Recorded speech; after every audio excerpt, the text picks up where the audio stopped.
Okay, so we are ending 1 Peter 5 today, and we are in verse 12 through 14 with the help of Silas. Now, the understanding here with the help, it may mean that he probably scribed everything as Peter dictated it. Normally, that's how these letters were done, is that somebody would write it down as Peter or whoever was like Paul was speaking, and they would write it down. But then the last part was often in their own handwriting, and then they would sign off. But it's even more than that, because he's saying, whom I regard as faithful brother. So Silas was a big part of many of these. We see Paul and Silas together. So he was very instrumental in their ministries across all of their ministries. I have written to you briefly, encouraging you and just testifying that this is the true grace of God. Stand fast in it. Don't let go of this faith and knowledge of whom you have in Christ.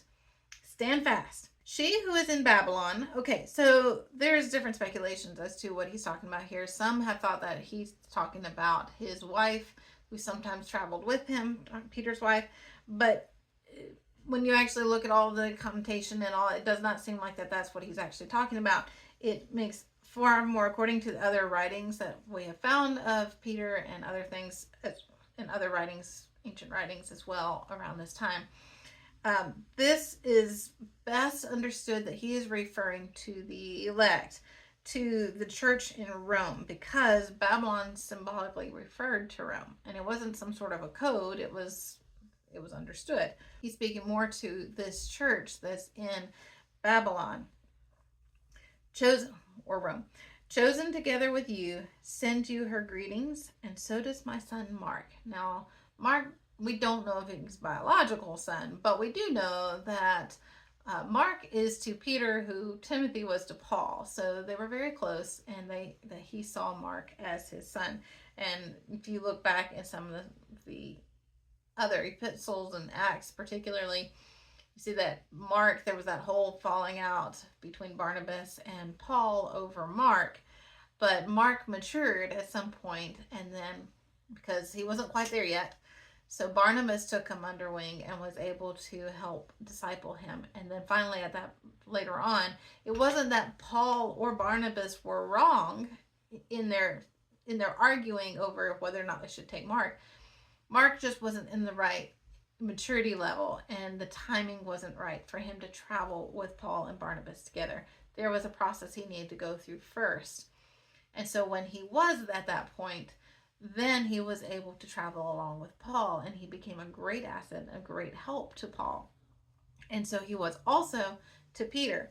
Greet one another with a kiss of love. That was just their affectionate greeting of kinship, of often family, saying that you're family. Sometimes it was also between ruler and clients, but this was just that, showing that brotherly love towards each other. Peace, or shalom, as we've talked about, shalom is that wholeness, being completely whole, to all of you who are in Christ. Now, for one last thought, as we're closing this book out, is that we've talked so much about the suffering that was going on then, and then how that the church, the modern church in America particularly, is not very good with teaching how to endure suffering. But there was something else that was taking place, and we've referred to it a few times throughout this, but I think it's interesting enough to note that the church was extremely countercultural to everything that was going on in this area, in Rome particularly, and many of the surrounding areas, because it was so pagan that when these men and women were becoming Christians, there was a very stark contrast to the way they lived and to the way that the world lived. And it was a clear dividing line. There was no mixing or muddying of the water or compromising. They lived very differently. And so it created all these other rumors that the world was creating to make things even worse. So that's what was feeding this ground for persecution to grow, because they wouldn't participate in the same kinds of holiday activities that was happening. Most of them were pagan based. So because of that, a lot of the fellow citizens saw them as disloyal and unpatriotic. We've kind of touched on that. And they saw that they were undermining the good order that they had established. So they began to also look at the Christians and say they were haters of humanity. Does that sound a little bit familiar to today? That they perceive what they don't understand as hatred, even though the Christians were just living differently. They didn't want to participate in certain things that had to do with idolatry and pagan worship or anything connected with that which was pagan. And so they were looked at as haters. They also didn't like that the Christians were seeing that their idols were meaningless, so that rubbed them wrong. They didn't like that the Christians were gathering in secret places and having these secret meetings or their own little meetings that were different from the whole community. And of course, they didn't like that they were calling Jesus as Lord, and they saw that Caesar was Lord. But then there was other things that were getting added to it that was not truth, and that was telling the Jews they couldn't circumcise their children, which was not what Paul even talked about. We discussed that you could circumcise if you wanted to, that it didn't make or break whether or not you were Christian. But then they added two things: they eat the flesh and drink the blood of children. Communion kind of getting totally twisted, so that they were having orgies and all kinds of other stuff that they were putting on to the Christians. All these lies and deception and manipulation that was going on because the enemy wanted to destroy the church. But that's what fueled the fire for the persecutions that came that were so incredibly intense.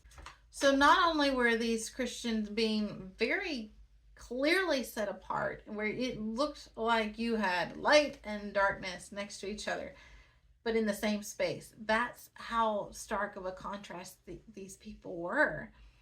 And then you add the persecution on top that, you would have thought it would have quelled some of it. At least that's what the culture was hoping, except that it made it even more clear, because these Christians were now patiently enduring, and they were enduring it with joy, because that's what Jesus' example was, and they were following in his footsteps. When they were asked questions in the court, they were able to explain themselves very well, and they were leading other people to the Lord through their being questioned. Their community supported each other. They took care of each other. So all of these things was making it a little hard to squash the Christian influence in those areas. And then whenever they weren't accepted, they were going to another town, and God was just stirring up his truth in all of these places. And of course, many weren't liking that at all. But the more they persecuted the church, the more the church grew. And we see that throughout all of history.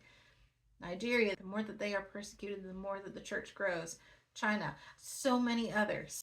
Wherever there is persecution, the gospel gets more powerful. So my challenge at the end of this study is, have you learned to see the suffering as opportunity, as a way to walk in the fullness of joy in sharing the suffering of Christ, and to not see it as something to try to escape, but as something to walk through with the strength and the steadfastness of God, to stand firm?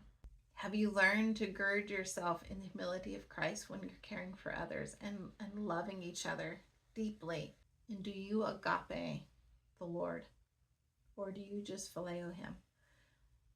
Do you agape him to the point that you could be persecuted to these intense levels that the disciples and people in other places in the world have been persecuted, and still stand firm?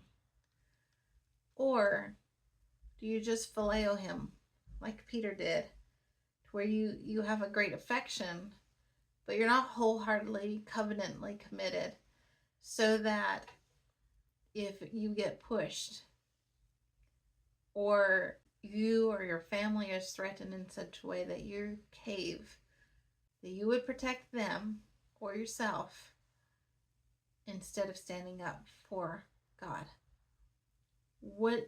Who is most important in your life? Is it God? Is it your family? It's a hard question.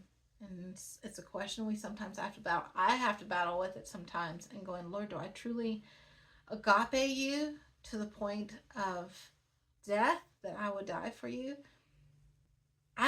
It's easy for me to say I would die for the Lord.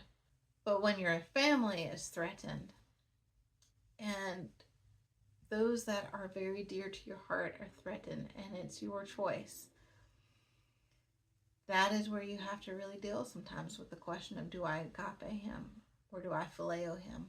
And am I living in that way? Am I living with the mindset of eternity? Or am I living only in the here and now, in the temporary?